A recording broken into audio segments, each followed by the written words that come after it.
مفتی شعیب اللہ خان صاحب کے بیانات کے لیے مفتی صاحب کے آفیشیل چینل کو سبسکرائب کریں اور زیادہ سے زیادہ شیئر کریں۔ رب العالمین والصلاة والسلام على سید الانبیاء والمرسلین وعلى آلہ واصحابہ اجمعین، اما بعد فبالسند المتصل منا الى الشیخ الامام الہمام الحافظ الحجة ابی عیسى محمد بن عیسى بن ثورة الترمذی رحمہ اللہ قال: باب ما جاء في تعجيل العصر. وبه قال حدثنا قتيبة قال حدثنا الليث عن ابن شهاب عن عروة عن عائشة رضي الله عنها وعنهم أنها قالت: صلى رسول الله صلى الله عليه وسلم العصر والشمس في حجرتها لم يظهر الفيء من حجرتها. وفي الباب عن أنس وأبي أروى وجابر ورافع بن خديج ويروى عن رافع أيضا عن النبي صلى الله عليه وسلم في تأخير العصر ولا يصح. قال أبو عيسى حديث عائشة حديث حسن صحيح، وهو الذي اختاره بعض أهل العلم من أصحاب النبي صلى الله عليه وسلم، منهم عمر وعبد الله بن مسعود وعائشة وأنس وغير واحد من التابعين تعجيل صلاة العصر وكرهوا تأخيرها. وبه يقول عبد الله بن المبارك والشافعي وأحمد وإسحاق. وبه قال حدثنا علي بن حجر قال حدثنا إسماعيل بن جعفر عن العلاء بن عبد الرحمن أنه دخل على أنس بن مالك في داره بالبصرة حين انصرف من الظهر وداره بجنب المسجد، فقال: قوموا فصلوا العصر. قال: فقمنا فصلينا. فلما انصرفنا قال: سمعت رسول الله صلى الله عليه وسلم يقول: تلك صلاة المنافق، يجلس يقرب الشمس حتى إذا كانت بين قرني الشيطان قام فنقر أربعا لا يذكر الله فيها إلا قليلا. قال أبو عيسى: هذا حديث حسن صحيح.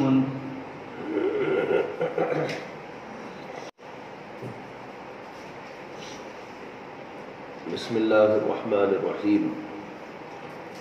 الحمد للہ رب العالمین والصلاة والسلام علی سید الانبیاء واشرف المرسلین وعلی آلہ وصحبہ اجمعین ومن تبعهم بإحسان فی کل زمان ومکان الی یوم الدین. اما بعد. باب ما جاء فی تعجیل العصر. یہ باب ہے عصر کی تعجیل کے بارے میں. امام شافعی اور امام احمد بن حنبل رحمہم اللہ کے نزدیک عصر کی نماز میں تعجیل مستحب ہے، یعنی جو ہی عصر کا وقت ہو تو پڑھ لینا چاہیے. جیسے اور نمازوں میں بھی امام شافعی رحمۃ اللہ علیہ کے نزدیک تعجیل افضل ہے، اسی طرح وہ کہتے ہیں کہ عصر کے اندر بھی تعجیل افضل ہے. احناف کے نزدیک مسلک یہ ہے کہ نہ بہت تعجیل ہو نہ بہت تاخیر ہو، اتنی تاخیر نہیں کہ اسفرار شمس ہو جائے اور سورج میں تغیر پیدا ہو جائے، یہ مکروہ وقت ہوتا ہے. اس سے پہلے تک پڑھ لینا افضل ہے، اور عصر کا وقت شروع ہوتے ہی پڑھ لینا جائز تو ہے، لیکن بہتر یہ ہے احناف کے نزدیک کہ تھوڑا سا تاخیر کر کے پڑھے.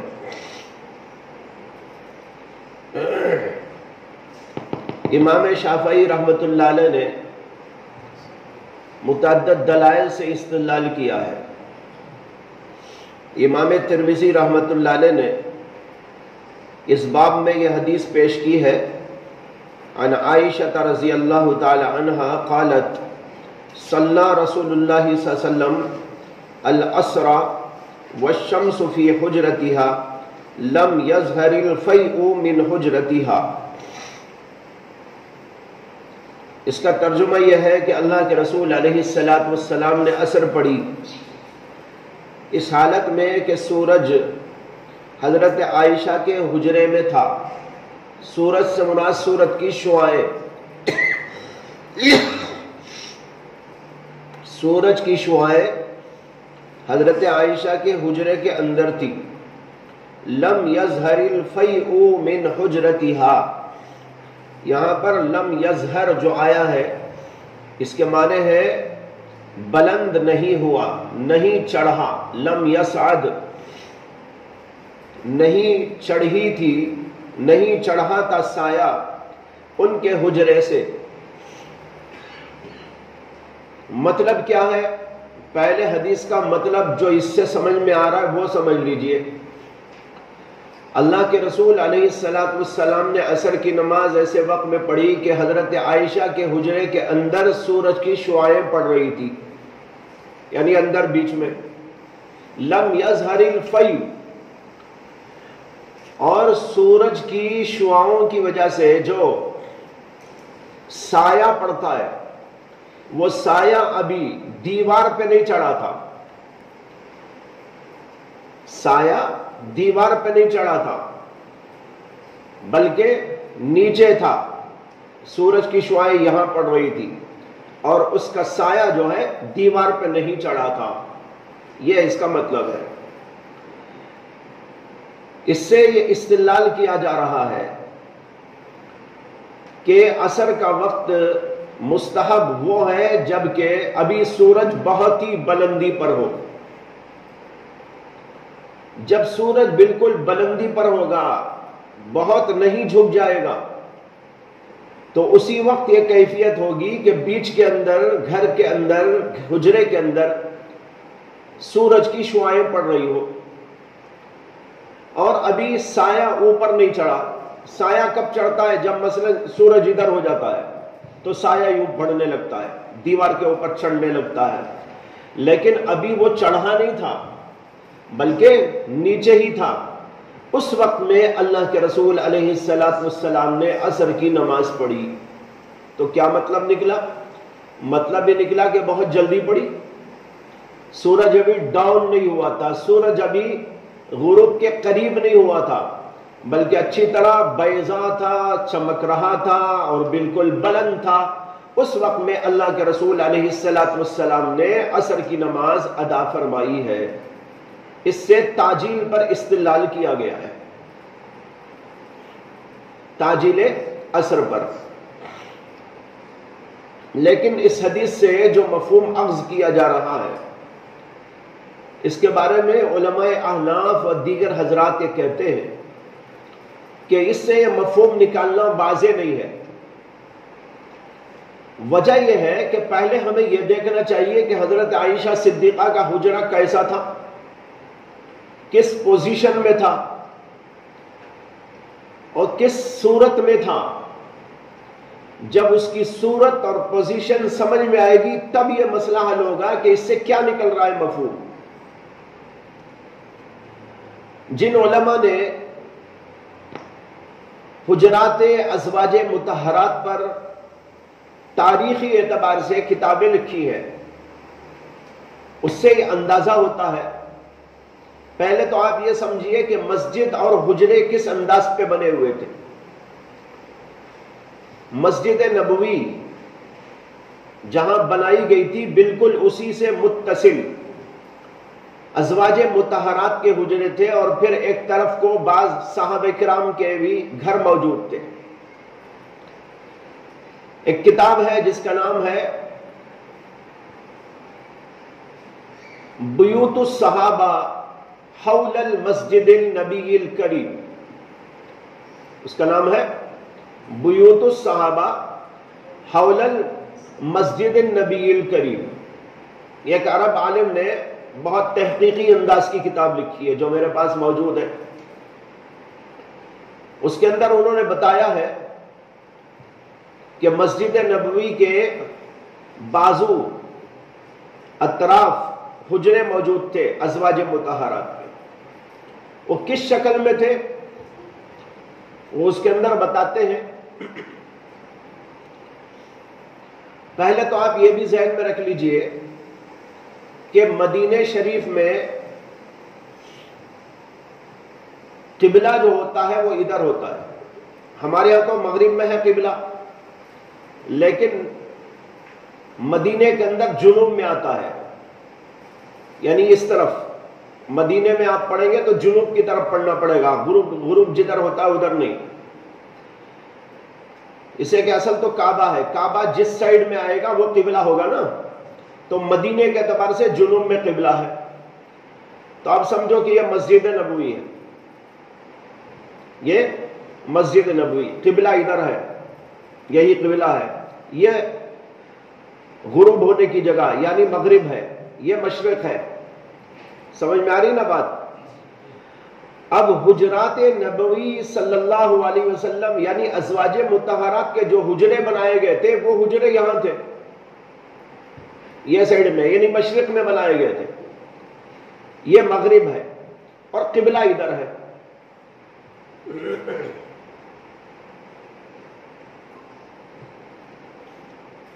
تو اب یہاں حجرے تھے وہ، اور حضرت عائشہ کا حجرہ یہاں تھا. آج وہی حجرہ ہے اور اسی سے بازو ادھر اور ادھر دو حجرے تھے، بازو بازو ایسے. وہ دو حجروں میں سے ایک حجرہ پہلا جو تھا وہ حضرت عائشہ کا تھا، ادھر والا مسجد سے لگا ہوا، اور پھر ان کے حجرے سے لگ کر ایک چھوٹا سا حجرہ تھا، وہ حضرت سودا بنت زمع رضی اللہ تعالی عنہ کا حجرہ تھا. اور ادھر کچھ حجرے تھے، ادھر کچھ حجرے تھے. اور وہی حجرہ آج اللہ کے نبی علیہ السلام کی آرام گاہ ہے، جو حضرت عائشہ صدیقہ کا حجرہ تھا. تو یہاں ہے وہ حجرہ بیچ میں. اب دیکھنا یہ ہے کہ حضرت عائشہ کے حجرے میں سورج کی شعاعیں پڑنے کا کیا مطلب ہے. اب دیکھو حضرت عائشہ کے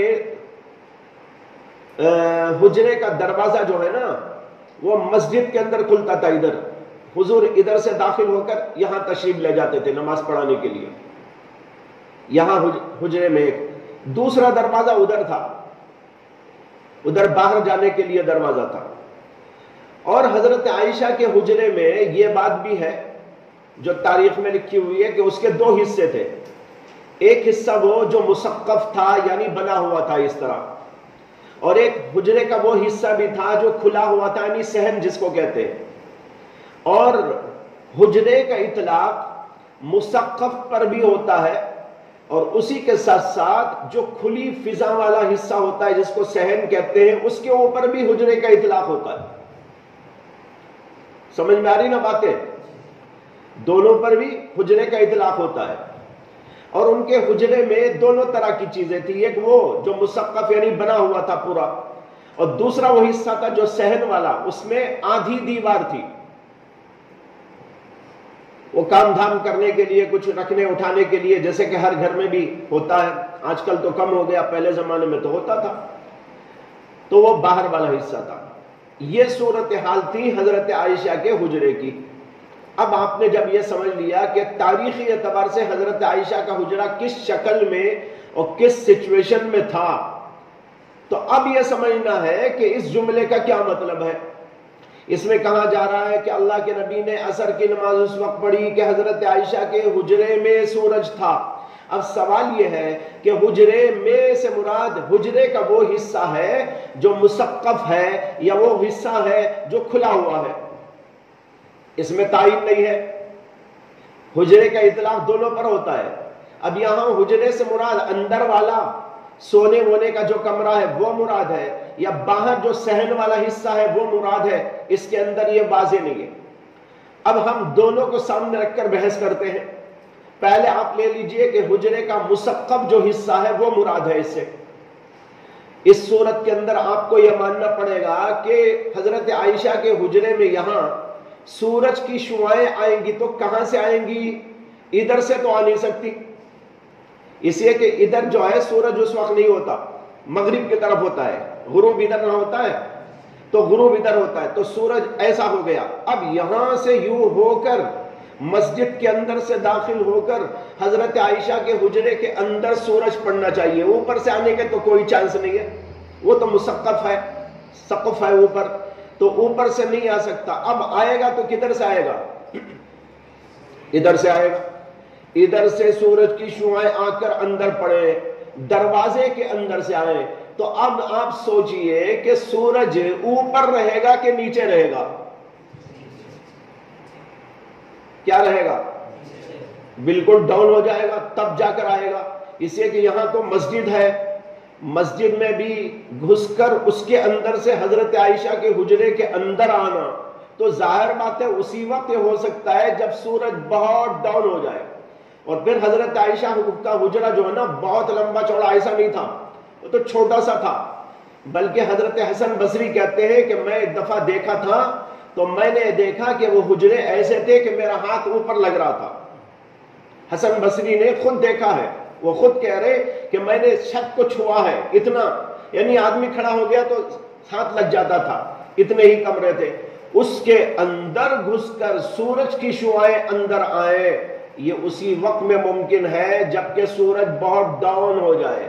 اس صورت میں تو اس سے احناف کا مسلک ثابت ہوتا ہے الٹا, ہے نا. اچھا, اب دوسری صورت لیجئے. دوسری صورت کیا ہو سکتی ہے؟ وہ یہ ہے کہ جو مسقف نہیں ہے, کھلی فضا ہے, اس کے بارے میں کہا جا رہا ہے کہ حجرے میں پڑ رہی تھی سورج کی شعاعیں, تو یہ بھی ہو سکتا ہے. تو سورج کی شعاعیں اب اوپر سے پڑیں گی, اب ادھر سے آنے کی ضرورت نہیں, اوپر سے پڑیں گی جہاں بھی ہو. تو اوپر سے وہ سورج کی شعاعیں نیچے پڑ رہی تھی, اور ابھی اس کی شعاعوں کی وجہ سے جو دیوار کا سایہ چڑھتا ہے وہ ابھی چڑھا نہیں تھا, وہ ابھی چڑھا نہیں تھا, یعنی اوپر کی طرف نہیں گیا تھا. اس صورت کے اندر یہ ممکن ہے کہ اس سے یہ استدلال کیا جائے کہ جو ہے سورج ابھی بلند تھا اس وقت میں اللہ کے نبی علیہ السلام نے عصر کی نماز پڑھی. یہ دو شکلیں ہیں. ان میں سے آج ہم کو یہ نہیں معلوم کہ حضرت عائشہ کے حجرے کی یہ کیفیت جو اس کے اندر بیان کی گئی ہے وہ اس کے بارے میں ہے کہ اس کے بارے میں. جب یہ متعین نہیں تو اس میں احتمال ہے, اور احتمال کی وجہ سے تو مسئلہ اخذ نہیں کیا جا سکتا. اذا جاء الاحتمال بطل الاستدلال. سمجھ میں آئی نا بات؟ تو یہ ہے سمجھنے کی بات. تو یہ واضح نہیں ہے دلیل, احتمال ہے. اس میں احناف کا بھی استدلال ہو سکتا ہے اور ان کا بھی استدلال ہو سکتا ہے. وہ ایک تو سامنے رکھ کر استدلال کریں تو احناف دوسرا استدلال بھی پیش کر سکتے ہیں, جیسے کہ ابھی میں نے عرض کیا ہے. اس وجہ سے یہاں پر اس حدیث سے بنیادی طور پر یہ استدلال کرنا کہ تاخیر کے ساتھ میں اللہ کے نبی علیہ السلام نے عصر کی نماز پڑھی ہے, یہ بات بہت مشکل ہے. سمجھے, انکار نہیں لیکن مشکل ہے بول رہا ہوں. ہو سکتا ہے لیکن جیسے وہ ہو سکتا ہے تاخیر پر بھی اس سے استدلال ممکنات میں سے ہے.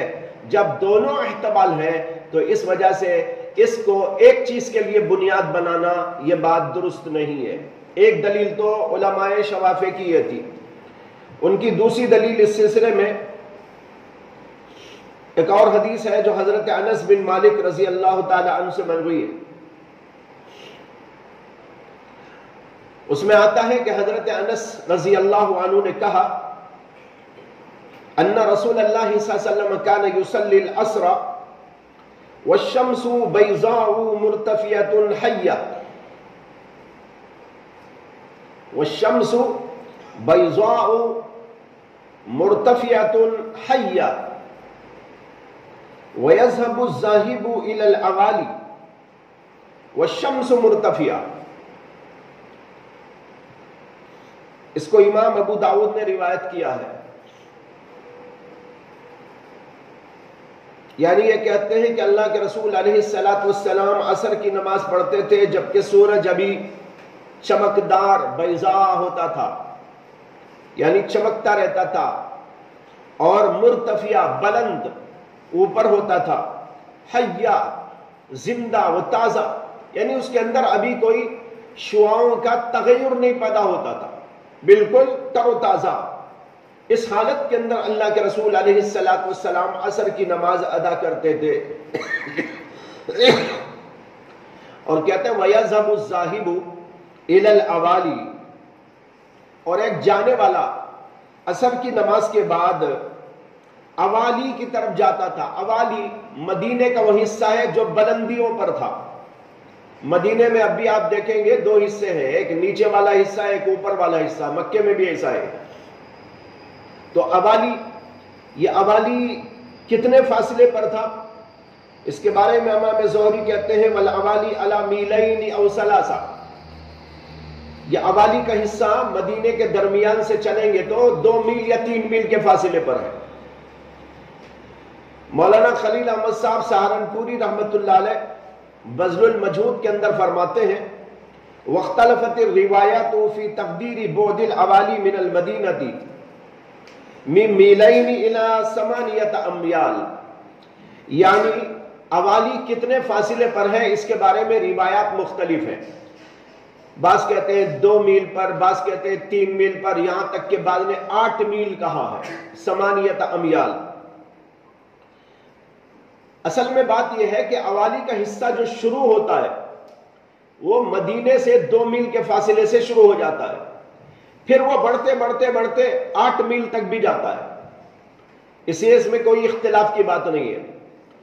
تو اب کہتے ہیں حضرت انس بن مالک کہ ایک آدمی عصر کی نماز پڑھنے کے بعد اوالی کی طرف جاتا تھا، والشمس مرتفعہ، وہ 2 میل 3 میل جانے کے باوجود بھی سورج بلند رہتا تھا.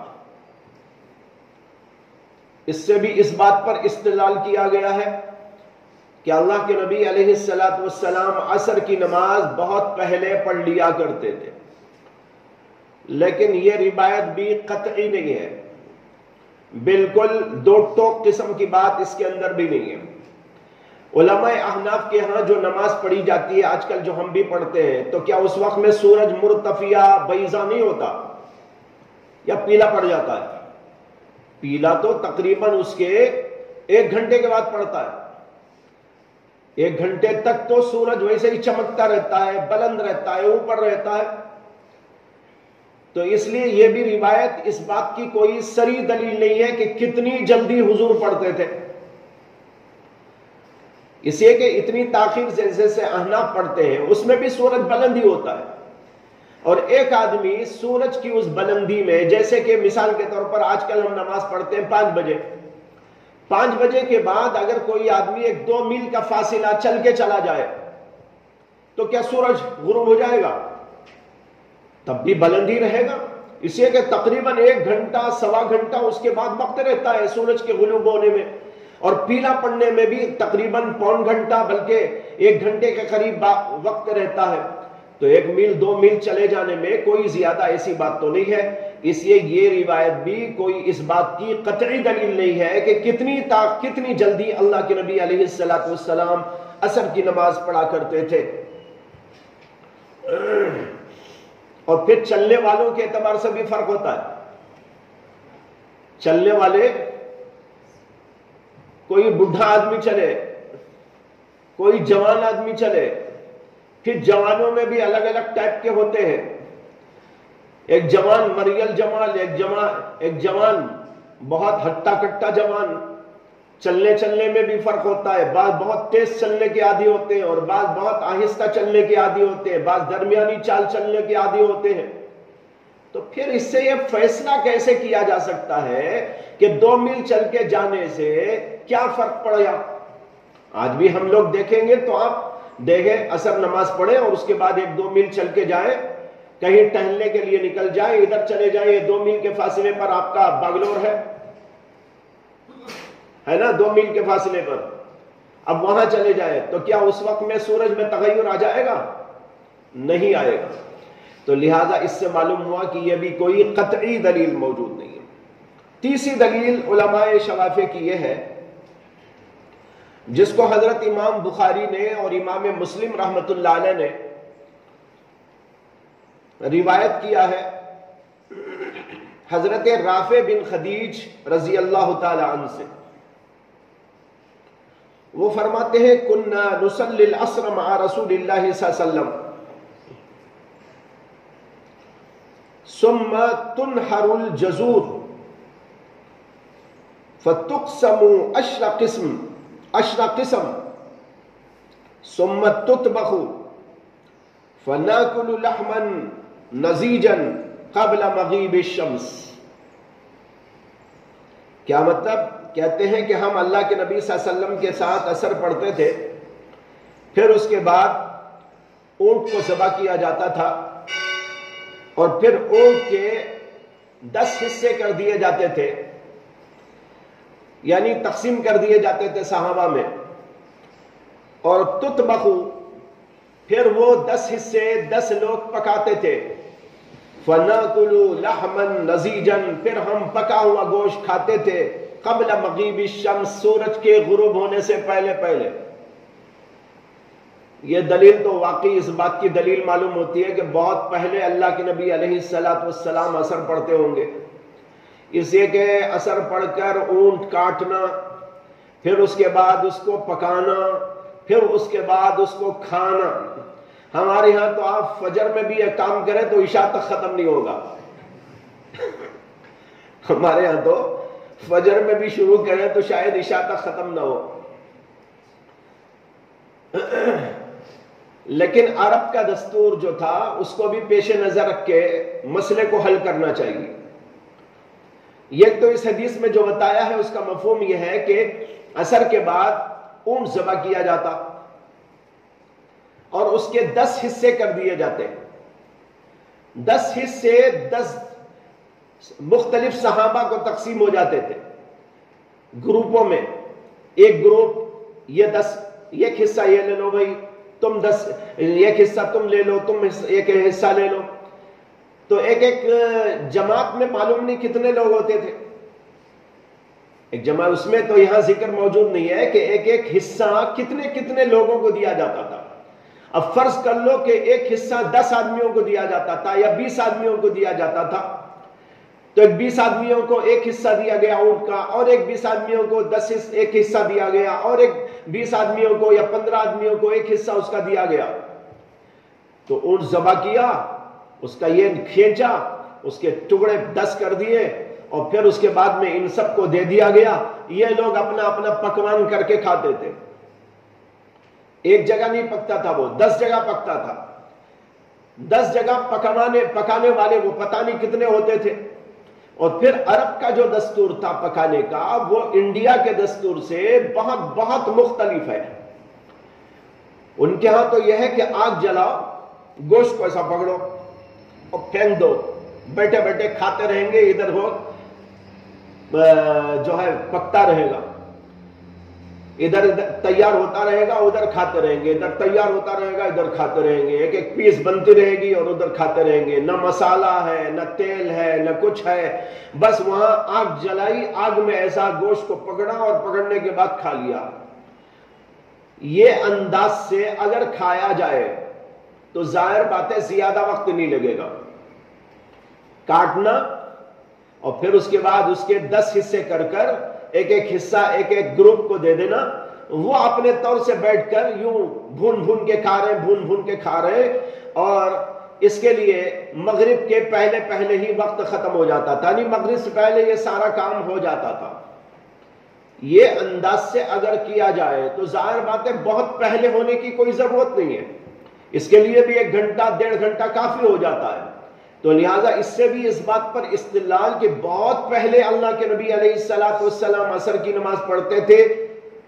جیسے کہ ان حضرات کے ہاں رواج ہے کہ 3:30 بجے عصر کی اذان ہو جاتی ہے، پھر اس کے بعد 3:45 بجے تقریباً پڑھ لیتے ہیں. 3:45 بجے پڑھیں گے تو اب مغرب آئے گی 6:30 بجے، تو کتنا وقت رہے گا؟ 4:45 سے 5:45 6:45 پھر 7:15، یعنی تقریباً 2.25 گھنٹے اس کے بعد میں وقت رہتا ہے. ہم لوگ جو پڑھتے ہیں اس کے اعتبار سے 1.25 گھنٹہ وقت رہتا ہے. لیکن یہ کام عرب کے اس دستور کے مطابق جلدی سے جلدی انجام پا جائے، اس کے اندر کوئی پریشانی کی بات نہیں ہے. اگر انڈیا والا مسئلہ ہوتا تو آپ تب تو یہ سوچ سکتے تھے، لیکن تب بھی وہ عصر کے بعد تو وقت پورا نہیں ہو سکتا تھا. لیکن بھائی وہاں کے دستور کے مطابق اس کے اندر کوئی پریشانی کی بات نہیں. بہرحال یہ روایت بھی قطعی طور پر یہ نہیں بتا سکتی کہ اللہ کے نبی علیہ السلام کتنی دیر پہلے عصر کی نماز ادا فرماتے تھے. تو بہرحال یہ روایات کیا ہیں؟ محتمل روایات ہیں. قطعی طور پر کوئی بات اس سے واضح طور پر سمجھ میں نہیں آتی. احناف کی دلیلوں میں ایک دلیل اگلے باب کی حدیث ہے. آگے باب آ رہا ہے باب ما جاء فی تاخیر صلاۃ العصر. اس کے اندر حضرت ام سلمہ رضی اللہ تعالی عنہا کی حدیث ہے. انہوں نے کہا کان رسول اللہ صلی اللہ علیہ وسلم اشد تعجیلا للظہر منکم وانتم اشد تعجیلا للعصر منہ. انہوں نے لوگوں کو تنبیہ کرتے ہوئے کہا کہ رسول اللہ صلی اللہ علیہ وسلم ظہر کی نماز میں تم سے زیادہ تعجیل کرنے والے تھے، اور تم لوگ عصر کی نماز میں حضور سے زیادہ تعجیل کرنے والے ہو۔ دو باتوں پر نکیر کی۔ ایک تو یہ کہا کہ حضور صلی اللہ علیہ وسلم ظہر کی نماز جلدی پڑھتے تھے اور تم لوگ عصر کی نماز جلدی پڑھتے ہو۔ حضور ظہر جلدی پڑھتے تھے اور تم عصر جلدی پڑھتے ہو۔ تو یہ تنبیہ ہے۔ اس سے معلوم ہوا کہ اللہ کے نبی علیہ السلام عصر تھوڑا تاخیر سے پڑھتے تھے، ورنہ تو اس تنبیہ کا کوئی حاصل نہیں ہے۔ یہ تو یہ حدیث ہے جس کو امام ترمذی نے پیش کیا۔ دوسری حدیث حضرت جابر رضی اللہ تعالی عنہ سے مروی ہے۔ وہ کہتے ہیں صلی بنا رسول اللہ صلی اللہ علیہ وسلم العصر حین صار ظل کل شیء مثلیہ۔ اللہ کے نبی نے ہمیں عصر کی نماز پڑھائی جبکہ ہر چیز کا سایہ دو مثل ہو گیا تھا۔ دیکھو اس کے اندر دو مثل ہونے کے بعد عصر کی نماز پڑھنے کا ذکر موجود ہے۔ اس حدیث کو ابن ابی شیبہ نے ایسی سند کے ساتھ میں پیش کیا ہے جس کو علماء نے لکھا ہے لا باس بہ، اس کے اندر کوئی خرابی نہیں۔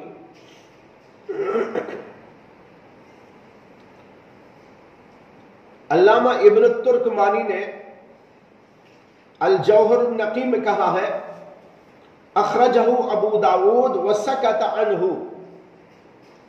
اس حدیث کو امام ابو داود نے بھی روایت کیا ہے اور اس کے اوپر سکوت کیا ہے۔ امام ابو داؤد کا کسی حدیث کو روایت کرنے کے بعد خاموشی سے گزر جانا علماء کے نزدیک یہ مفہوم اور معنی رکھتا ہے کہ وہ حدیث ان کے نزدیک قابل حجت ہے۔ یہ اصول یاد رکھیے۔ متعدد ایسے حضرات گزرے ہیں کہ ان کا حدیث کو پیش کرنے کے بعد خاموش رہ جانا کچھ بولنے کے برابر ہوتا ہے۔ ان کا خاموش رہ جانا کچھ بولنے کے برابر ہوتا ہے۔ انہی لوگوں میں سے امام ابو داؤد بھی ہیں۔ امام ابو داؤد نے اپنے ایک رسالے میں، اپنے ایک خط میں جو انہوں نے اہل مکہ کو لکھا تھا، کچھ سوالات اہل مکہ نے امام ابو داؤد سے کیے تھے، تو امام ابو داؤد نے اہل مکہ کو ایک خط میں اس کا جواب دیا۔ وہ الگ سے چھپتا بھی ہے اور آپ کی جو ابو داؤد شریف ہے اس کے شروع میں بھی لگا ہوا ہے۔ اس کا عنوان ہے رسالۃ ابی داؤد الی اہل مکہ۔ اس کو بعض علماء نے ایڈٹ کر کے الگ سے بھی شائع کیا ہے، جیسے علامہ کوثری زاہد مصری رحمت اللہ علیہ نے اس کتاب کے اوپر تحقیق کر کے اس کو الگ سے بھی شائع کیا ہے اور وہ الگ بھی ملتا ہے۔ اس کتاب کے اندر امام ابو داؤد نے لکھا ہے کہ ہر وہ حدیث جس کو میں روایت کروں اور اس پر کوئی کلام نہ کروں وہ میرے نزدیک صالح للاحتجاج ہے، یعنی وہ حجت بننے کے قابل ہے، صالح للاحتجاج۔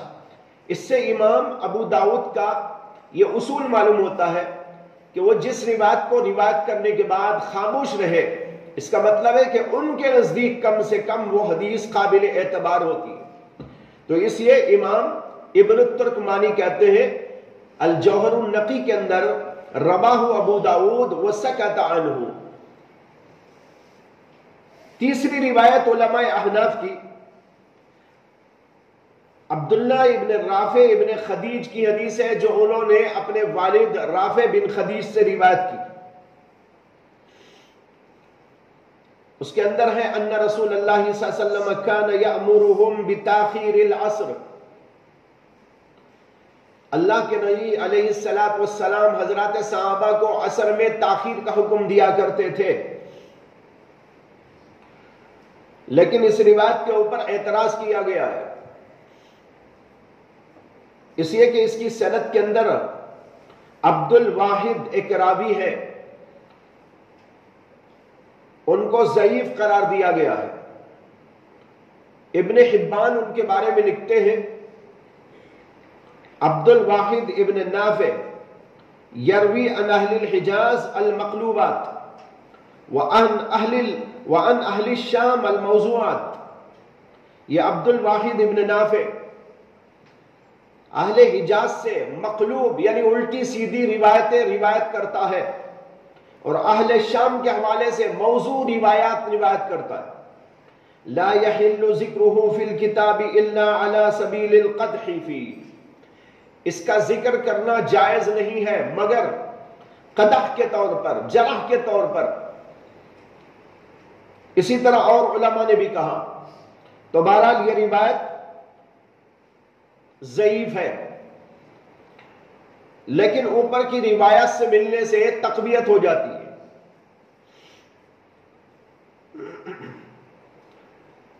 لیکن بعض علماء نے اس اعتراض کا جواب بھی دیا ہے. جواب یہ دیا ہے کہ جیسے امام ابن الترکمانی نے بھی جوہر النقی کے اندر اس کے جواب دے کر یہ بتایا ہے کہ یہ روایت قابل اعتبار ہے. جواب کا حاصل یہ ہے کہ عبد الواحد پر اعتراض کرنے والے بھی ہیں اور ان کے بارے میں اچھی رائے رکھنے والے بھی ہیں، یعنی ان کے بارے میں اختلاف ہے علماء کا. بعض محدثین تو ان کو ضعیف قرار دیتے ہیں، جیسے کہ ابن حبان کے حوالے سے آپ کو بتایا، لیکن بعض دیگر علماء نے ان کی ثقاہت اور عدالت کو تسلیم کیا ہے. تو گویا کہ یہ راوی مختلف فی راوی ہے. مختلف فی راوی ہونے کی وجہ سے ان کی روایت کم از کم حسن درجے کی ہو سکتی ہے، اور پھر اوپر والی روایت کو ملانے کے بعد اس کے اندر تقویت آ جاتی ہے. اور ایک روایت علماء احناف نے زیاد بن عبداللہ النخعی سے نقل کی ہے، اور یہ حدیث امام حاکم نے مستدرک میں ذکر کی ہے. زیاد بن عبداللہ نخعی کہتے ہیں کننا جلوسا مع علی رضی اللہ عنہ فی المسجد الاعظم، ہم حضرت علی کے پاس بیٹھے ہوئے تھے مسجد اعظم میں. یہ مسجد اعظم کوفے کی مسجد اعظم ہے، وہاں کی سب سے بڑی جامع مسجد تھی. اس کے اندر حضرت علی رضی اللہ عنہ تشریف فرماتے، ان کے ساتھ ہم بیٹھے ہوئے تھے. فجاء المؤذن، مؤذن آیا اور کہنے لگا الصلاۃ یا امیر المؤمنین، امیر المؤمنین نماز کا وقت ہو گیا. حضرت علی نے کہا اجلس، بیٹھ جاؤ. فجلسا، وہ بیٹھ گیا. ثم عاد، پھر کچھ دیر کے بعد اس نے کہا الصلاۃ یا امیر المؤمنین. تو حضرت علی نے کہا ھذا الکلب یعلمنا السنہ، ارے کتا ہمیں سکھاتا ہے سنت، یہ کتا ہمیں سکھاتا ہے سنت. اس کے بعد میں ہے فقام علی فصلی العصر ثم انصرفنا فرجعنا الى المكان الذي كنا فيه جلوسا. اس سے بتانا یہ ہے کہ حضرت علی کرم اللہ تعالی وجہہ نے مؤذن کے کہنے کے باوجود بھی کہ وقت ہو گیا تاخیر کا حکم دیا، اور کچھ تاخیر کرنے کے بعد حضرت علی رضی اللہ تعالی عنہ نے عصر کی نماز پڑھائی. یہ حدیث روایت کی ہے امام حاکم نے، اور اس کے بعد میں کہا ہے صحیح الاسناد. یہ حدیث صحیح الاسناد ہے. یہ چند روایات ہیں جس سے علماء احناف استدلال کرتے ہیں. کلام بہرحال دونوں طرف سے ہے. علماء شوافے نے جو احادیث بیان کی ہیں ان میں قوت زیادہ ہے، یعنی صحیح زیادہ ہے، لیکن کلام دلالت کے اعتبار سے یعنی واضح نہیں ہے اس بات پر کہ اللہ کے نبی علیہ السلام نے عصر کی نماز جلدی پڑھی. اس کے اندر کوئی واضح دلیل موجود نہیں، اگرچہ روایات صحیح درجے کی، اور علماء احناف نے جو پیش کی ہے ان میں بعض روایات کے اندر کلام تو ہے، لیکن بات اس کے اندر ذرا واضح طور پر سمجھ میں آتی ہے۔ بہرحال کلام ادھر بھی ہے اور ادھر بھی ہے، لیکن اتنی تاخیر بھی نہیں کرنا چاہیے جس سے کہ سورج میں پیلا پن آ جائے۔ یہ تو علماء احناف پہلے ہی عصر کی نماز ایک مثل ہونے پر نہیں پڑھتے بلکہ 2 مثل ہونے کے بعد اس کا وقت مانتے، اور پھر مزید تاخیر کریں گے تو ظاہر بات ہے کہ اچھی بات نہیں ہے۔ تو اس لیے نہ زیادہ تاخیر کی جائے نہ زیادہ جلدی کی جائے۔ جیسے کہ آج کل ہم لوگ پڑھتے ہیں یہ وقت بالکل ٹھیک ٹھاک ہے، اس میں زیادہ تاخیر بھی نہیں اور زیادہ عجلت پسندی بھی نہیں ہے۔ امام ترمذی رحمۃ اللہ علیہ کہتے ہیں اس حدیث کو روایت کرنے کے بعد، وفی الباب عن انس وابی اروا وجابر ورافع بن خدیج ویروى عن رافع ایضا عن النبی صلی اللہ علیہ وسلم فی تاخیر العصر ولا یصح۔ یہ وہی حدیث ہے جس کا بھی میں نے ذکر کیا، جس کے اندر عبد الواحد راوی ہے۔ رافع بن خدیج کہتے ہیں کہ ان رسول اللہ صلی اللہ علیہ وسلم کان یأمرهم بتاخیر الصلاۃ۔ اس حدیث کی طرف اشارہ دیا ہے امام ترمذی نے، اور روایت کیا گیا ہے رافع سے نیز اللہ کے نبی علیہ السلام سے تاخیر عصر کے بارے میں بھی ان سے ایک روایت آئی ہے، ولا یصح، لیکن وہ روایت صحیح نہیں ہے۔ میں نے کہا کہ اس کے اندر عبد الواحد راوی ہے جس کے بارے میں ابن حبان نے تو بہت سخت کلام کیا ہے، جیسے کہ ابھی میں نے آپ کو بتایا، لیکن بعض اور علماء نے ان کو ثقہ مانا ہے، قابل اعتبار مانا ہے۔ اسے روایت علی الاطلاق غیر صحیح اور ضعیف قرار دینے کے قابل نہیں بلکہ حسن درجے کی ہو سکتی ہے۔ قال ابو عیسیٰ حدیث عائشہ حدیث حسن صحیح۔ حضرت عائشہ کی حدیث جو اوپر گزری ہے وہ حدیث حسن صحیح ہے، روایت تو صحیح ہے، اس میں کوئی اشکال نہیں، لیکن اس سے یہ استدلال کے تاخیر سے حضور پڑھے تھے یا جلدی پڑھے تھے، دونوں احتمال ہے اس کے اندر، جیسے کہ تفصیل میں نے عرض کر دیا آپ کے ساتھ۔ وَهُوَ الَّذِي اخْتَارَهُ بَعْضُ أَهْلِ الْعِلْمِ مِنْ أَصْحَابِ النَّبِيِّ صلی اللہ علیہ وسلم مِنْهُمْ عمر وعبد الله بن مسعود وعائشة وأنس وغير واحد من التابعين تعجيل صلاة العصر وكرهوا تاخيرها۔ جو اس حدیث سے معلوم ہو رہا ہے اسی کو اختیار کیا ہے بعض اہل علم نے، صحابہ میں سے، جیسے عمر نے، عبداللہ بن مسعود نے، عائشہ نے، حضرت انس نے اور بہت سارے تابعین نے تعجیل صلاۃ عصر کو اور انہوں نے تاخیر کو مکروہ قرار دیا ہے۔ وَبِهِ يَقُولُ عبد اللہ ابن مبارک والشافعی واحمد واسحاق۔ اس کے بعد ایک اور حدیث اس سلسلے میں ذکر کی ہے، حدثنا علی بن حجر قال حدثنا اسماعیل بن جعفر عن العلاء بن عبد الرحمن انه دخل على انس بن مالك في داره بالبصرة حين انصرف من الظهر وداره بجنب المسجد۔ علاء بن عبد الرحمن کہتے ہیں، یہ تابعی ہے، وہ کہتے ہیں کہ وہ داخل ہوئے حضرت انس بن مالک کے پاس، ان کے گھر میں بصرہ میں رہتے تھے حضرت انس بن مالک آخری زمانے میں۔ بہت لمبی عمر پائی تھی انہوں نے، بچے بھی بہت ہوئے تھے۔ روایتوں میں آتا ہے کہ جب وہ 10 سال کے بچے تھے تو ان کی والدہ حضرت ام سلیم حضور اقدس صلی اللہ علیہ وسلم کی خدمت میں ان کو لے کے آئی، اور اسی وقت اللہ کے نبی علیہ السلام مدینہ تشریف لائے تھے ہجرت فرما کر۔ تو ام سلیم نے اس بچے کو لا کر پیش کر کے کہا کہ یا رسول اللہ، لوگ آپ کی خدمت میں بہت سارے ہدیے لا رہے، میرے پاس یہ بچہ ہے، یہ آپ کے لیے ہدیہ ہے، میں چاہتی ہوں کہ اسے آپ اپنے ساتھ میں رکھیں۔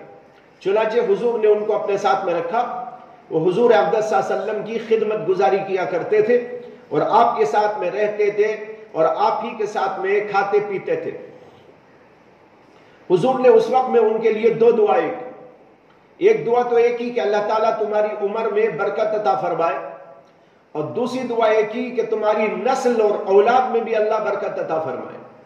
نتیجہ یہ ہوا کہ ان کی عمر بھی کافی لمبی ہوئی اور پھر ان کی اولاد بھی بڑی کثرت کے ساتھ میں ہوئی۔ خود انہوں نے ایک حدیث کے اندر کہا ہے، ایک روایت کے اندر فرمایا ہے اپنی ہی زندگی میں کہ میں نے اپنی زندگی میں اب تک میری اولاد میں سے 100 کو دفن کر دیا ہے، 100 کو دفن کر دیا ہے، یعنی اولاد اولاد در اولاد ہو گئی تھی۔ تو کئی کا انتقال ہو گیا انہی کے سامنے، اتنی لمبی عمر ان کی ہوئی کہ ان کے سامنے بہت سی ان کی اولاد کا انتقال ہو گیا اور 100 اولاد کو انہوں نے اپنے ہاتھوں سے دفن کیا۔ اب اندازہ کرو کہ کتنی لمبی عمر پائی اور پھر کتنی اولاد اللہ نے ان کو عطا فرمائی۔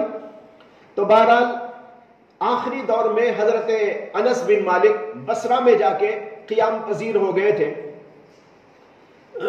اس زمانے کا واقعہ ذکر کرتے ہیں علاء ابن عبد الرحمن کہ وہ بصرے میں حضرت انس کے گھر گئے، حین انصرف من الظہر، جب انہوں نے ظہر کی نماز سے فراغت پائی۔ کہتے ہیں وہ دارہ بجنب المسجد، اور حضرت انس بن مالک کا گھر مسجد کے بالکل بازو تھا، مسجد کے بازو حضرت انس کا گھر۔ یہاں ظہر کی نماز پڑھی، ظہر کی نماز پڑھنے کے بعد حضرت انس کے گھر گئے۔ حضرت انس اس زمانے میں بوڑھے ہو جانے کی وجہ سے اور ضعف کمزوریوں کی وجہ سے مسجد کو نہیں جاتے تھے، گھر میں ہی نماز پڑھتے تھے وہ، تو وہ مسجد میں نہیں آئے تھے۔ تو علاء ابن عبد الرحمن نے مسجد میں نماز پڑھی، ظہر کی نماز پڑھ کر بازو ہی گھر تھا حضرت انس بن مالک کا، تو وہاں پر ان سے ملنے کے لیے گئے۔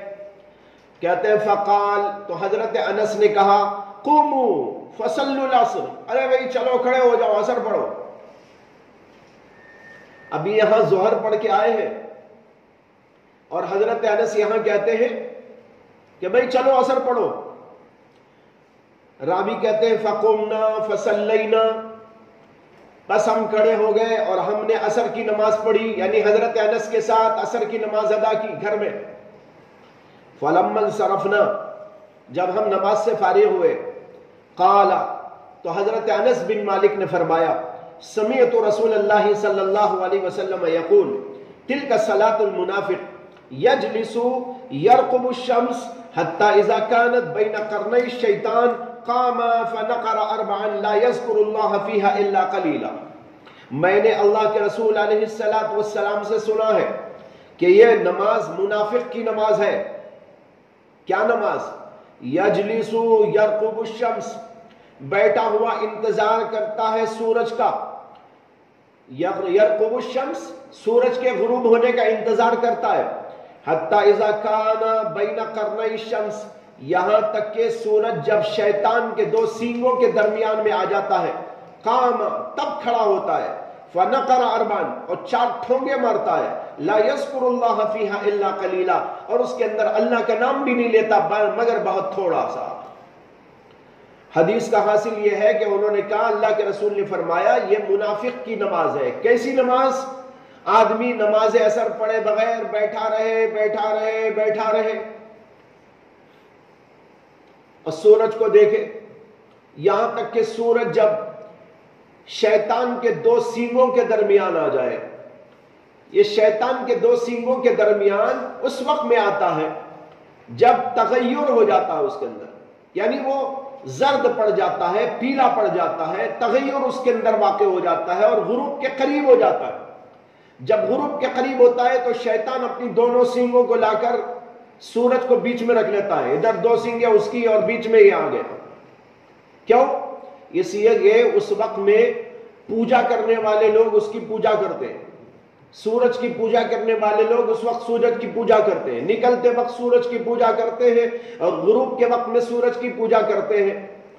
اسی لیے ہمیں منع کر دیا گیا ہے کہ سورج کے نکلنے کے وقت بھی نماز نہ پڑھو اور سورج کے غروب ہونے کے قریب بھی نماز نہ پڑھو، اس لیے کہ اس وقت شیطان آ کے یوں کھڑا ہو جاتا ہے، اس لیے کہ اس وقت میں شیطان کے پجاری ان چیزوں کو معبود سمجھ کر ان کی عبادت کرتے رہتے ہیں، تو اس عبادت میں ہماری مشابہت نہیں ہونا چاہیے ان کے ساتھ۔ اس لیے ہم کو منع کر دیا گیا کہ سورج کے طلوع کے وقت میں اور سورج کے غروب کے وقت میں جو ہے عبادت نہ کی جائے، تاکہ ان کی مشابہت نہ ہو جائے۔ تو اللہ کے نبی نے کہا ایسے وقت اٹھ کے کھڑا ہوتا ہے جب سورج میں تغیر آ جاتا ہے، 4 ٹھونگے جلدی جلدی مارتا ہے، ارے سورج غروب ہو جائے گا، سورج غروب ہو جائے گا، 4 ٹھونگے مارتا ہے، اور اس کے اندر تھوڑا سا اللہ کا نام، کیا 4 ٹھونگے مارتے ہوئے کیا اللہ کا نام لے گا؟ ٹھیک طور پر اللہ کا نام بھی نہیں لیتا، اس طریقے پر 4 ٹھونگے مار کے اٹھ جاتا ہے۔ یہ ہے منافق کی نماز۔ امام ترمذی رحمۃ اللہ علیہ اس حدیث کو اس باب میں لا کر بتانا چاہتے ہیں کہ عصر کی نماز میں تاخیر کرنا منافق کی نماز ہے، لیکن کتنی تاخیر کرنا یہ واضح نہیں ہے۔ تعجیل عصر کے بیان میں امام ترمذی اس حدیث کو لائے یہ بتانے کے لیے کہ عصر کی نماز جلدی پڑھنی چاہیے، اور عصر کی نماز جلدی پڑھنے پر استدلال 2 باتوں سے ہے اس میں۔ ایک حضرت سیدنا انس بن مالک کے عمل سے، اور دوسرے انہوں نے جو حدیث پاک سنائی اس سے۔ اب یہاں سمجھنے کی بات یہ ہے کہ حضرت علاء بن عبد الرحمن کہتے ہیں کہ حضرت انس بن مالک کا گھر بالکل بازو تھا مسجد کے، میں ظہر کی نماز پڑھ کر ان کے گھر گیا تو کہنے لگے کہ بھائی چلو عصر پڑھو، پھر عصر پڑھا دی انہوں نے، ہم نے عصر پڑھ لی ان کے ساتھ۔ تو اب حضرت انس نے جو عصر کی نماز پڑھائی وہ عصر کے وقت ہی میں نہ پڑھائی ہوگی، ظاہر بات ہے۔ تو انہوں نے جلدی پڑھی اور تاخیر پر نکیر کی، تاخیر نہیں کرنا چاہیے۔ لیکن یہاں سب سے بڑا سوال یہ ہے کہ ظہر کی نماز میں بھی تاجیل کے قائل ہیں یہ حضرات، ظہر کی نماز میں بھی تاجیل کے قائل ہیں۔ جب ادھر جلدی سے ظہر کی نماز پڑھ کر گھر میں ادھر بازو گھستے ہی عصر کا وقت کیسے آ جائے گا؟ امکان ہے؟ یہ تو ناممکنات میں سے ہے۔ ظہر کی نماز مثلا پڑھی سورج کے زوال کے فوری بعد، اور امام شافعی کا مسلک، امام ترمذی کا مسلک، یہ سب یہی تو ہے نا کہ جلدی سے پڑھو ظہر بھی۔ جب جلدی ظہر پڑھیں گے تو پڑھ لیں گے، مثال کے طور پر 1 بجے پڑھ لیا، اب 1 بجے پڑھنے میں چلو بھائی آدھا گھنٹہ لگے گا، مان لو سنتیں پڑھی، بہت لمبی پڑھی، بہت چوڑی پڑھی، بہت لمبے سجدے کیے، سب نماز پڑھنے کے بعد آدھا گھنٹہ، پونا گھنٹہ بھی مان لو، نماز پڑھ کے وہاں سے نکل کر حضرت انس کے گھر میں گئے، تو کیا عصر کا وقت آ گیا؟ یہ تو ناممکن بات ہے۔ اصل میں کیا ہے، یہ ایک پس منظر میں ہے یہ حدیث، اس کو سمجھنا ضروری ہے۔ وہ یہ ہے کہ یہ اس زمانے کا واقعہ ہے جب حجاج بن یوسف گورنر تھا وہاں کا۔ حجاج بن یوسف گورنر تھا، اور حجاج بن یوسف کے حالات کے اندر یہ آتا ہے کہ وہ نماز بہت تاخیر سے پڑھایا کرتا تھا، اور کبھی کبھی اتنی تاخیر کرتا کہ وقت بھی گزر جاتا تھا اور لوگ کچھ بول نہیں سکتے تھے، حالانکہ صحابہ بھی موجود تھے، لیکن وہ تو صحابہ کا بھی قاتل تھا، بڑے بڑے علماء کا قاتل تھا، بڑا ہی خونخوار قسم کا انسان تھا، کوئی بولنے کی مجال نہیں رکھتا تھا، اور چونکہ وہ خود وہاں کا حاکم اور گورنر تھا اس لیے نماز وہی پڑھاتا تھا۔ پہلے زمانے میں یہی طریق تھا کہ جو امیر المومنین ہوتا وہ نماز پڑھاتا، جو کہیں کا گورنر ہوتا وہ سب سے بڑی مسجد کے اندر وہی نماز پڑھایا کرتا تھا۔ تو یہاں پر بھی نماز وہی پڑھاتا تھا، اور تاخیر سے نماز پڑھاتا تھا، اور لوگوں کو بولنے کی ہمت نہ ہوتی تھی، اس لیے کہ وہ انتہائی خونخوار قسم کا انسان تھا۔ حضرت انس نے بھی اسے بسا اوقات ٹوکا ہے، روایت کے اندر موجود ہے کہ حضرت انس بن مالک نے بھی اسے ٹوک ٹوک کر کئی باتیں بتائی۔ تو یہ اس زمانے میں نماز میں نہیں جاتے تھے، گھر میں پڑھتے تھے، انہوں نے اپنے وقت میں پڑھ لی ہوگی جب پڑھنا تھا ان کو، لیکن مسجد کے اندر اس دن نماز بہت تاخیر سے ہوئی، یہاں تک کہ وقت ہو جانے کے بعد ہوئی۔ سمجھ میں آئی نا بات؟ وقت ہو جانے کے بعد، یعنی عصر کا وقت آنے پر ظہر پڑی اس نے۔ اب پھر وہ عصر کب پڑے گا؟ ظاہر بات ہے مغرب کے قریب پڑے گا۔ جب عصر کے وقت میں، عصر کا وقت شروع ہو جانے کے بعد اس نے پڑھی ہے نماز ظہر کی، تو مغرب کا وقت قریب آنے پر پڑے گا عصر کی۔ تو وہاں سے نماز پڑھ کر علا ابن عبد الرحمن یہاں آئے، تو علا ابن عبد الرحمن سے اور دیگر لوگ ان کے ساتھ جو بھی موجود تھے ان سے انہوں نے کہا قوموا فصلوا العصر، بھائی کھڑے ہو جاؤ، عصر پڑھو، عصر کا وقت ہو گیا ہے، یہ تمہاری مسجد میں جو نماز ہو رہی ہے غلط ہو رہی ہے، غلط طور پر ہو رہی ہے، بے وقت ہو رہی ہے، یہ تو عصر کا وقت ہے، چلو عصر پڑھو۔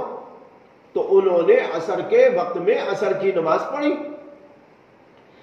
یہ تو ہو گیا قصہ۔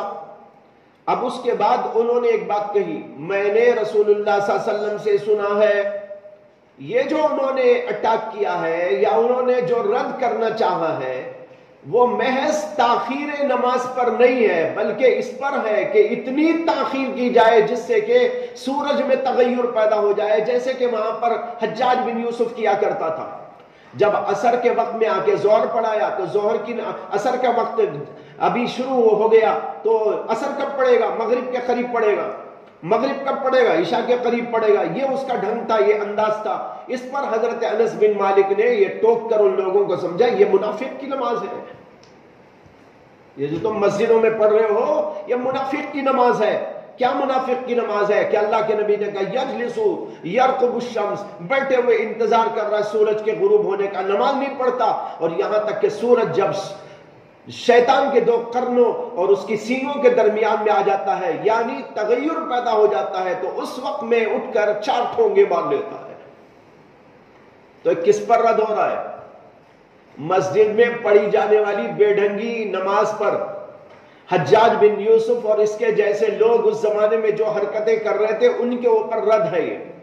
باقی علماء احناف کا جو مسلک ہے کہ تاخیر ہو تھوڑی سی، لیکن اتنی تاخیر کہ وہ قائل نہیں ہے کہ سورج میں تغیر آ جائے، بلکہ وہ تو اس سے 1 گھنٹہ پہلے پڑھ لیتے ہیں، 1.25 گھنٹہ 1.5 گھنٹہ پہلے بھی بعض وقت میں پڑھ لیتے ہیں۔ چنانچہ بعض وقت آپ دیکھتے ہیں کہ ایسے وقت میں عصر کی نماز پڑھ لی جاتی ہے احناف کے ہاں بھی کہ اس کے بعد مغرب کا وقت ہونے میں 1.5 گھنٹہ باقی رہتا ہے۔